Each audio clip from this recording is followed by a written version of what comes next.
സംസ്ഥാനത്ത് അനധികൃതമായി തുടരുന്ന പാകിസ്ഥാൻ പൗരന്മാരെ പുറത്താക്കണമെന്ന ആവശ്യവുമായി ബിജെപി. വിഷയത്തിൽ ബിജെപി തിരുവനന്തപുരം ജില്ലാ നേതൃത്വം പോലീസ് മേധാവിക്ക് പരാതി നൽകി. സർക്കാർ പാകിസ്ഥാൻ പൗരന്മാരോട് മൃദു സമീപനം സ്വീകരിക്കുന്നുവെന്നാണ് ആക്ഷേപം. കേന്ദ്ര സർക്കാരിന്റെ നിർദ്ദേശം സംസ്ഥാനം പാലിക്കുന്നില്ല. പാകിസ്ഥാൻ വാദത്തെ പിന്തുണച്ച ആളുകളാണ് കമ്മ്യൂണിസ്റ്റുകാർ എന്നും മുൻ കേന്ദ്രമന്ത്രി വി മുരളീധരൻ പ്രതികരിച്ചു.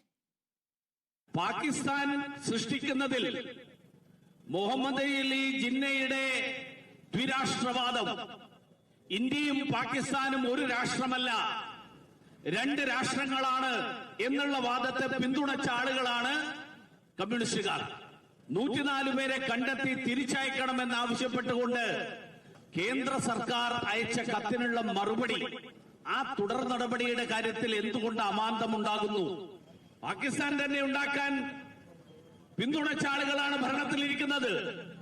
അതുകൊണ്ട് അങ്ങനെയുള്ള ആളുകൾക്ക് ഈ കാര്യത്തിലെ സാധാരണക്കാരൻ, ഈ നാട്ടിലെ സാധാരണക്കാരന്റെ വികാരം അത് സ്വാമി വിവേകാനന്ദന്റെ പടം വെക്കുന്നത് പോലെയുള്ള ഉഡായിപ്പാണെന്ന് ഈ നാട്ടിൽ എല്ലാവർക്കും അറിയാം. കേരളം ഭരിക്കുന്ന സർക്കാർ കേരളത്തിലെ 104 പാകിസ്ഥാൻ പൗരന്മാർ, ആ പാകിസ്ഥാൻ പൗരന്മാരെ തിരിച്ചയക്കാൻ ആവശ്യമായിട്ടുള്ള നടപടികൾ എടുക്കണം.